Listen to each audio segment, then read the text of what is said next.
সরকারের প্রধান উপদেষ্টা ডক্টর মোহাম্মদ ইউনূসের কাছে চিঠি লিখেছেন জাতিসংঘের মহাসচিব অ্যান্তোনিও গুতেরেস। সেখানে তিনি বলেছেন, শান্তি প্রতিষ্ঠা এবং অন্তর্ভুক্তিমূলক গণতান্ত্রিক উত্তরণের পথে তার সরকারের প্রচেষ্টাকে সম্পূর্ণ সমর্থন করে জাতিসংঘ। বাংলাদেশ তার ইতিহাসের একটি গুরুত্বপূর্ণ সন্ধিক্ষণে দাঁড়িয়ে রয়েছে উল্লেখ করে তিনি বলেন, এই ক্লান্তিকালীন সময়ে সহিংসতার অবসান, জবাবদিহিতা নিশ্চিত এবং গণতান্ত্রিক নির্বাচনের পথ নির্ধারণে ডক্টর ইউনূসের নেতৃত্ব হবে অত্যন্ত গুরুত্বপূর্ণ। গত 16 আগস্ট ডক্টর মোহাম্মদ ইউনূসের কাছে পাঠানো চিঠিতে অ্যান্তোনিও গুতেরেস বলেন, জাতিসংঘে ডক্টর ইউনূসের নেতৃত্বাধীন অন্তর্বর্তী সরকারের সাথে কাজ করতে এবং অনুরোধ পেলেও যে কোনো সময় সমর্থন দিতে প্রতিশ্রুতিবদ্ধ। চিঠিতে জাতিসংঘ প্রধান গণপ্রজাতন্ত্রী বাংলাদেশের অন্তর্বর্তী সরকারের প্রধান উপদেষ্টা হিসেবে ডক্টর মোহাম্মদ ইউনূসের দায়িত্ব গ্রহণের জন্য তাকে শুভেচ্ছা জানান।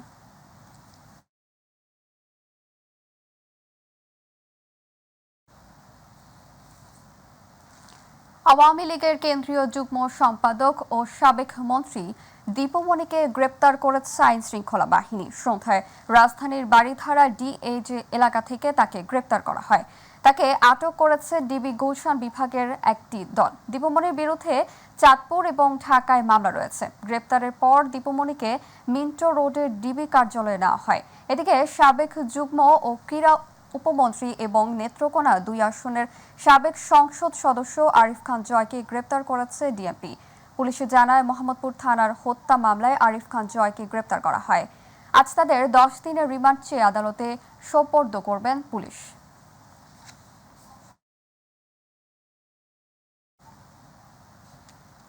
আওয়ামী লীগ সরকারের সাবেক স্বাস্থ্যমন্ত্রী জাহিদ মালেক, সমাজ কল্যাণ মন্ত্রী ডক্টর দীপুমণি, সাবেক সংসদ সদস্য শেখ হেলাল উদ্দিন সহ 13 জনের ব্যাংক হিসাব জব্দের নির্দেশ দিয়েছে Bangladesh financial intelligence unit BFIU।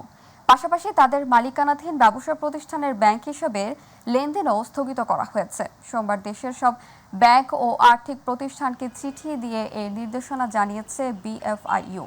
সংস্থাটি জানায়, তাদের ব্যাংক হিসাব জব্দ করা হলো, পাশাপাশি তাদের মালিকানাধীন ব্যবসা প্রতিষ্ঠানের ব্যাংক হিসাবের লেনদেনও স্থগিত করা হয়েছে।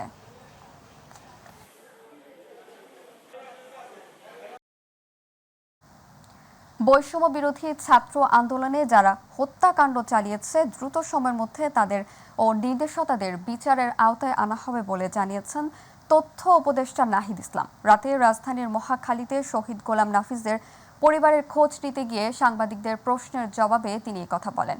নাহিদ বলেন, আওয়ামী লীগের সভাপতি শেখ হাসিনা সহ হত্যার সাথে যারা জড়িত তাদের সবাইকে দেশে ফিরে এনে বিচারের মুখোমুখি করা হবে।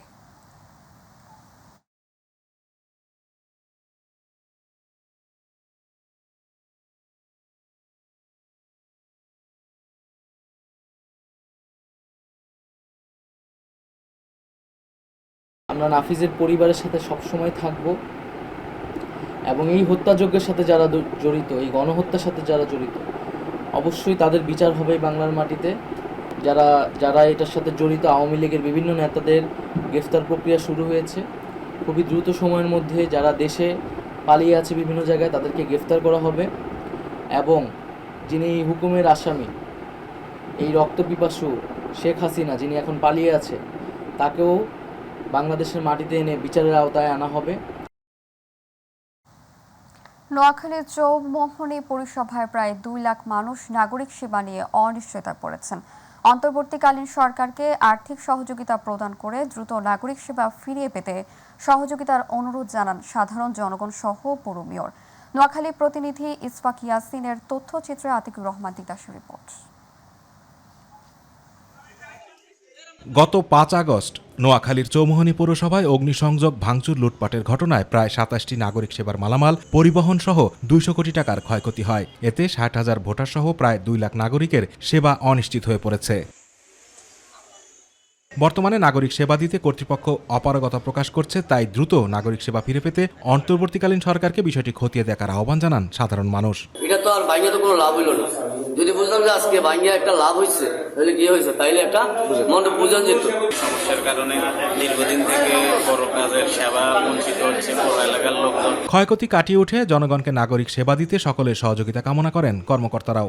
চৌনি পৌরসভার নাগরিক সেবা একেবারে ধ্বংস হয়ে পড়ে পৌরসভার প্রায় 2 লক্ষাধিক নাগরিক সেবা থেকে বঞ্চিত হচ্ছে।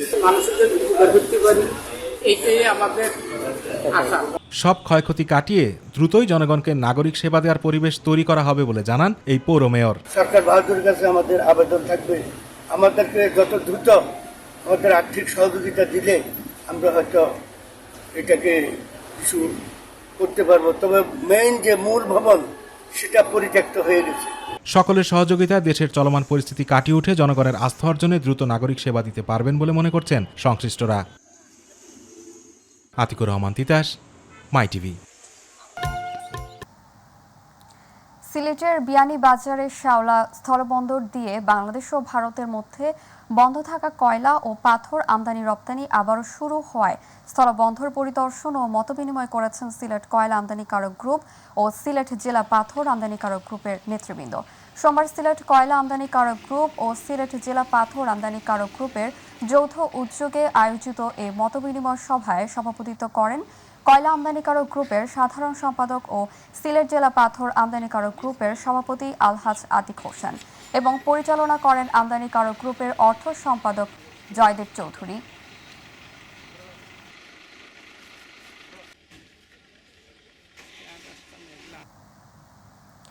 সাবেক প্রধানমন্ত্রী শেখ হাসিনার বিচারের দাবিতে মেহেরপুরের গাংনীতে পৌর বিএনপির উদ্যোগে মিছিল ও সমাবেশ অনুষ্ঠিত হয়েছে। সোমবার গাংনী পৌর বাসস্ট্যান্ড থেকে একটি মিছিল বের হয়ে শহরের প্রধান সড়ক প্রদক্ষিণ শেষে এক স্থানে এসে শেষ হয়। পরে বাসস্ট্যান্ডের চত্বরে সাবেক প্রধানমন্ত্রী শেখ হাসিনার বিচারের উদ্দেশ্যে বক্তব্য রাখে বিএনপির নেতাকর্মীরা। এ সময় গাংনী পৌর বিএনপির সাধারণ সম্পাদক মকবুল হোসেন মেঘলা সহ ছাত্রদল, যুবদল, স্বেচ্ছাসেবক দলের বিভিন্ন নেতাকর্মী উপস্থিত ছিলেন। বিএনপির কেন্দ্রীয় কমিটির ভাইস চেয়ারম্যান সাবেক সংসদ সদস্য মোহাম্মদ শাহজাহান শেখ হাসিনার উদ্দেশ্যে বলেছেন, যারা জনতার ভয়ে পালিয়েছে তারা দেশে আর ফিরে আসা সম্ভব নয়। আসলেও আসামি হিসেবে আসতে হবে। যদিও সাহস করে আসে তাহলে বিচারের রায়ের ফাঁসির কাষ্ঠে ঝুলতে হবে।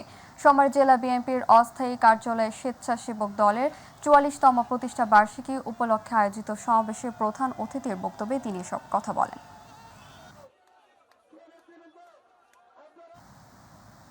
মেহেরপুর ও গাংনী পৌর মেয়র এবং জেলার ৩ উপজেলা চেয়ারম্যানকে অপসারণের নির্দেশ দিয়েছে সরকার। তাদের স্থলে উপজেলা নির্বাহী কর্মকর্তা সহ অন্যান্য কর্মকর্তাদের প্রশাসন হিসেবে দায়িত্ব দেওয়া হয়েছে। সোমবার এ বিষয়ে পৃথক আদেশ জারি করেছে স্থানীয় সরকার বিভাগ।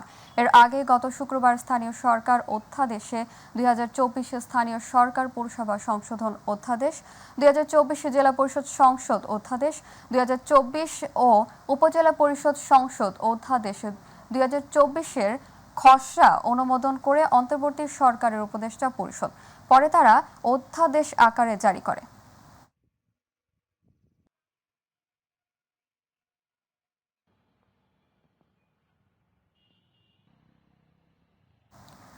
বিএনপির যুগ্ম মহাসচিব সৈয়দ ইমরান সালে প্রিন্স বলেছেন, শেখ হাসিনা পালিয়ে ভারতে গিয়ে জনগণের বিজয় নস্যাৎ করতে উস্কানি দিচ্ছেন। দেশে বিদেশের থেকে আওয়ামী লীগ নেতারাও ষড়যন্ত্র করেছেন। এসব ষড়যন্ত্রকারীদের ব্যাপারে সবাইকে সতর্ক থাকতে হবে।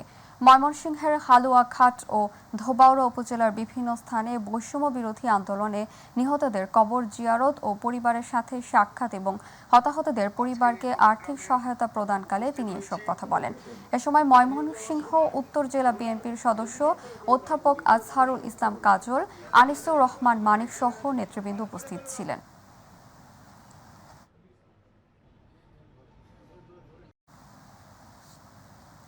টাঙ্গাইলে এইচএসসি পরীক্ষার্থীদের সঠিক মূল্যায়নের দাবিতে মানববন্ধন করেছে শিক্ষার্থীরা।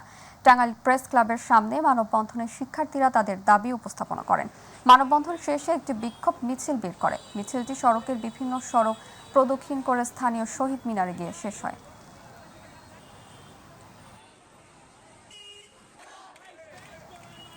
টাঙ্গাইলের দেলদুয়ারে বৈষম্য বিরোধী আন্দোলনের ছাত্রদের পক্ষ থেকে বিভিন্ন বাজার ও স্কুলের সামনে পরিষ্কার করেছে ছাত্ররা। সোমবার দেলদুয়ার উপজেলার লাউহাটি বাজার স্কুল ও কলেজের সামনে থেকে পরিষ্কার পরিচ্ছন্ন হয়। এ সময় তারা লাউহাটি বাজারের বিভিন্ন রাস্তা ও স্কুলের সামনের দেয়াল পরিষ্কার করে স্কুল মার্কেটের সামনে তারা ময়লা ফেলানোর জন্য ময়লার ঝুড়ি ব্যবহার করার জন্য দোকানীদের অনুরোধ করেন। তারা জানায় তাদের এই কাজে সাধারণ মানুষের বেশ সহযোগিতা ও উৎসাহ পাচ্ছেন। তোমার সঙ্গে থাকার জন্য ধন্যবাদ। এছাড়া ইউটিউবে মাইটিভি সংবাদ পেতে ভিজিট করুন youtube/mytv নিউজ এবং আমাদের অনুষ্ঠান দেখতে ভিজিট করুন youtube/mytv বাংলা ও facebook/mytv বাংলা। পরবর্তী সংবাদ দেখার আমন্ত্রণ জানিয়ে বিদায় নিচ্ছি। আল্লাহ হাফেজ।